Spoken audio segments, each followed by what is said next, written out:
हर हर महादेव। राधे राधे दोस्तों, उम्मीद है आप सभी लोग बहुत अच्छे होंगे।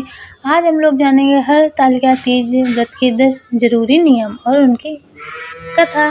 कौन कौन से आखिरकार जरूरी नियम, आइए जानते हैं दोस्तों। व्रत एक बार शुरू करें तो जीवन भर रखें, चाहे माहवारी हो या बीमारी हो। यह व्रत निर्जल व्रत है, जल भी पारण के बाद ही लिया जाता है दोस्तों। पूजा में मिट्टी की पार्वती माता की मूर्ति बनाकर पूजन करें। रात भर जागरण कर शिव पार्वती कथा सुने। व्रत के दौरान शुद्ध आचरण और संयम जरूरी है। व्रत छोड़ना हो तो विधिवत त्याग करें, ऐसे ही ना छोड़ें। विवाहित व कुंवारी दोनों लोग कर सकते हैं, लेकिन नियम पूर्वक एक दिन पहले से ही मसूर दाल, बैंगन, प्याज, लहसुन, मांसाहार ना खाएं दोस्तों। पूजा स्थान और मन शरीर की पवित्रता बनाए रखें। व्रती को 16 श्रृंगार और हरे वस्त्र पहनने चाहिए दोस्तों। व्रत एक बार आरंभ करने के बाद जीवन भर करना चाहिए, चाहे माहवारी हो या बीमारी हो दोस्तों। व्रत से एक दिन पहले ही नींबू वगैरह सारा कुछ छोड़ देना चाहिए दोस्तों। ये जो व्रत है वो विवाहित महिलाएं भी रख सकते हैं और अविवाहित महिलाएं भी। व्रत के दौरान दोस्तों शुद्ध आचरण और पूर्ण संयम बनाए रखें। ये जो मतलब व्रत है ना, उसका मतलब त्याग कभी भी नहीं हो सकता दोस्तों। मान्यता है कि इस दिन महिलाओं को दिन में सोना नहीं चाहिए और रात को भी जागरण शुभ माना जाता है। भजन कीर्तन करना और भगवान शिव पार्वती के नाम का जाप करने से व्रत का पुण्य कई गुना दोस्तों बढ़ जाता है। इस दिन महिलाओं को अपनी मांग खाली नहीं रखनी चाहिए, बल्कि 16 श्रृंगार करना चाहिए। इस दिन काले रंग के वस्त्र और चूड़ियां पहनना वर्जित है। व्रत के समय पति पत्नी के बीच किसी प्रकार का विवाद या झगड़ा अशुभ माना जाता है दोस्तों।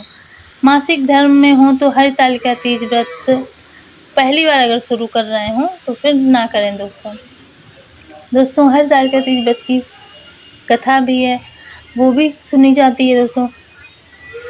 पौराणिक कथा के अनुसार पिता के यज्ञ में अपने पति शिव का अपमान देवी सती सहन नहीं कर पाई थी और उन्होंने खुद को यज्ञ की अग्नि में भस्म कर दिया। वहीं आगे चलकर अगले जन्म में उन्होंने राजा हिमांचल के यहाँ जन्म लिया और इस जन्म में भी उन्होंने भगवान शंकर को ही पति के रूप में प्राप्त करने के लिए तपस्या की। देवी पार्वती ने शिव जी को अपना पति मान लिया था और वह सदैव भगवान शिव की तपस्या में लीन रहती थी। उनकी हालत देखकर राजा हिमांचल को चिंता सताने लगी और उन्होंने नारद जी से इस बारे में बात की। इसके बाद देवी पार्वती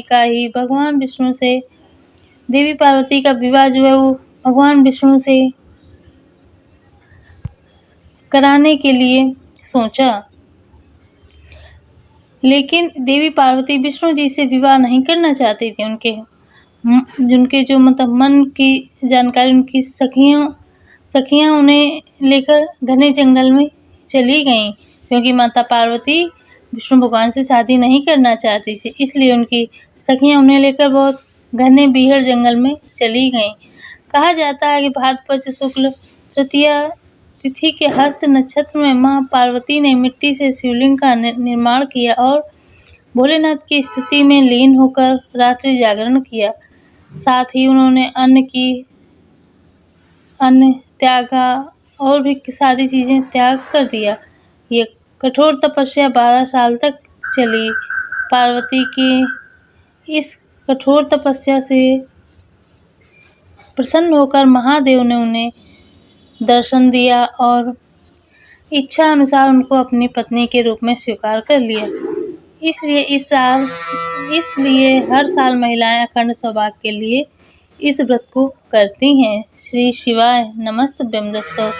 हर हर महादेव दोस्तों। अगर ये कहानी, ये जानकारी अच्छी लगी हो तो प्लीज़